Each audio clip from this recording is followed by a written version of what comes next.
Hey everybody, I hope you're all doing well. I'm doing great, and I know I haven't made a video in a while, and I have so much to tell you. So let's start from the Bahamas. That trip was spectacular. I had a great time with my family, and it was so good to my mind, body, and soul and spirit to see them. And they had been anticipating my return just as much as I had been anticipating being able to return, and that was the best part about it. Everyone was hugging me and saying, "She's home. I'm so glad you're back home. You finally made it back home." And they let me know that Grand Key will always be my home.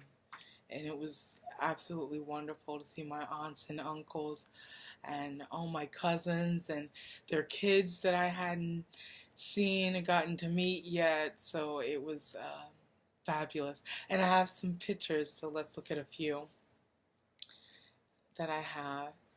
This is my cousin Charlie. And like I said, I haven't been there for 15 years, and he's 22. So he was 7 years old the last time I saw him. And now he's a man, now he's a man. And this is me. I'm actually behind the hospital on Grand Key. Can you imagine a better place to heal with that view? Unbelievable. And this is another cousin of mine, my cousin Dennis. This is my rider. This time and the last time when I was on Grand Key, Dennis and I spent the majority of the time hanging out and stealing golf carts and riding around the island and hanging out. We had a great time, both time, this time and the last time. And as most of you probably know, I don't have kids. And a cousin of mine, I said to him, I'm going to, I don't have kids, and I'm going to claim your child. I'm going to claim your daughter. And he agreed. And, for those of you who may not know, my name is Wendy. And this is my heir, Wendea. So we met, she's 12, for the first time during this trip. And that is my heir, Wendea. And she is just as sweet as she can be, absolutely sweet. And they have street signs now on Grand Key, and there's 3 of them. And this is the first one, Percy Roll. And Percy Roll is a married-in relative of mine. This is the husband of my grandmother's cousin. Try and keep up, but like I said, married-in relative. And there's also this sign, Joe Heald. And Joe Heald is my aunt's father-in-law, her husband's father, and one of the early residents of Grand Key. And this is the last sign that I saw. And of course, this sign brought tears to my eyes because James Cephas is my grandfather and the very first person raised on Grand Key. The reason he was raised there and not born there is because his parents, my great-grandparents, were the first people to live on that island, and there was nothing there but them. So that's why he was not born there.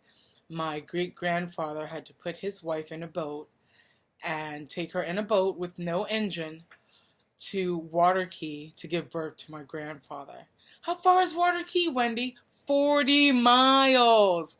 He went 40 miles in a boat so my great-grandmother could give birth. That's how much my great-grandfather loved Grand Key, and what a beautiful island he saw.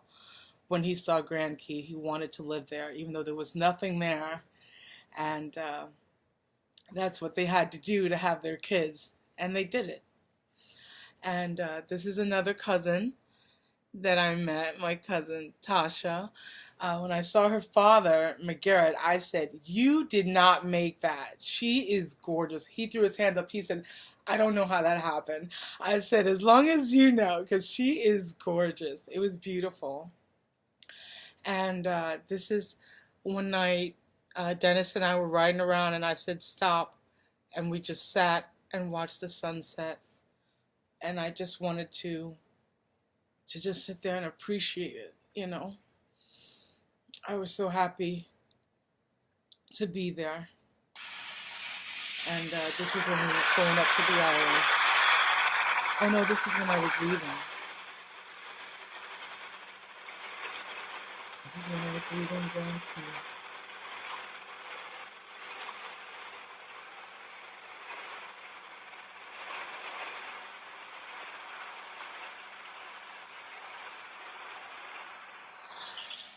And I love it. And I'll be back. And I saw my cousin Samantha and her son King Kai. It was just wonderful. It was absolutely wonderful. It it couldn't have been better. The only way it could have been better if all of my cousins were there. You know, most of them were there. It was fabulous.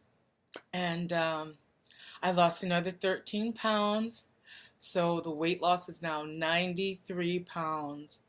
And I went shopping at Goodwill because I've been buying new clothes. I had been buying jeans, going to the mall and buying jeans, and then it reached a point where, you know, with all the weight loss, it was every month my size was changing. I was like, okay, I can't afford this, you know? So I went to Goodwill, and guess what size jeans I bought?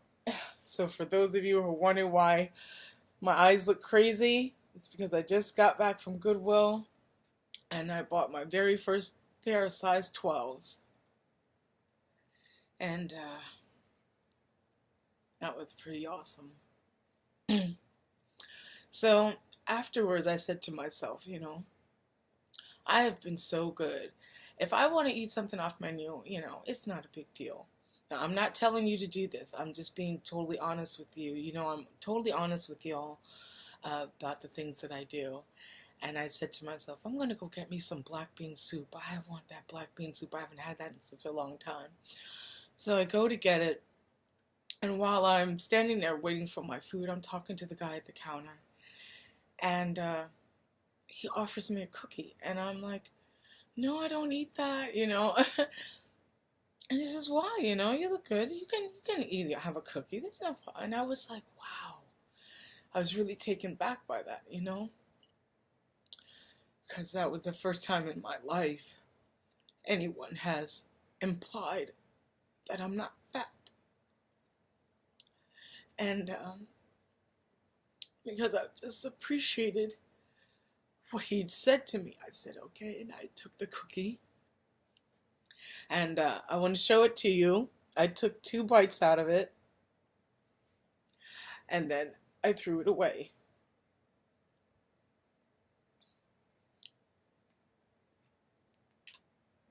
But that was great. So, yeah, that was great. So we're just gonna keep working, man. We are 7 pounds from 100-pound weight loss. And when I reach 100 pounds, that's when we're going to start the GoFundMe. Okay, and we're going to share it on Facebook and Twitter and what are those other ones? Pinster, and there's Snapchat and anything that any of those social media sites that you can think of. Let's share it, share it, share it. I don't want anyone to think that $5 isn't enough to donate it, because I believe that it will be the small donors, the large amount of small donors that will get me to that goal. You know, I'm extremely curious to see what my body looks like underneath all of this, you know, and I have a couple pictures. So for those of you, like before, if you can't handle it, this is your TMI warning, okay?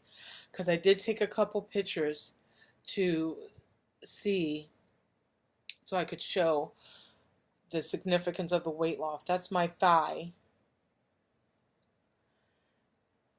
This is my thigh. So you know, yee. But we, we'll reach that goal, and we'll see what's going on underneath all this loose skin, and see what size I really am, because I'm a size 12 now without having this loose skin removed. So who knows what size my real frame is, how small it really is.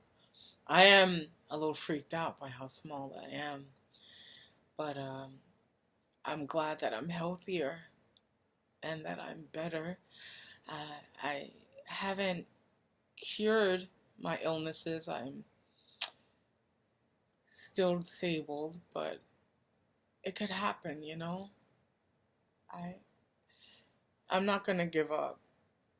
I'm not gonna give up. I'm gonna keep setting my goals higher, and keep marketing my new job with Arbonne, and telling people about my site so that I can generate income and take care of myself. I have goals, and I'm not gonna stop going for those goals, and I hope that you are setting goals too.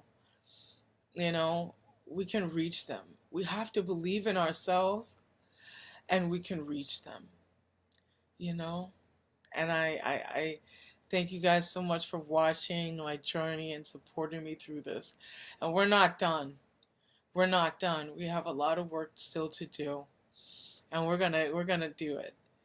And I thank you so much for watching, and I'll talk to you soon. Be well.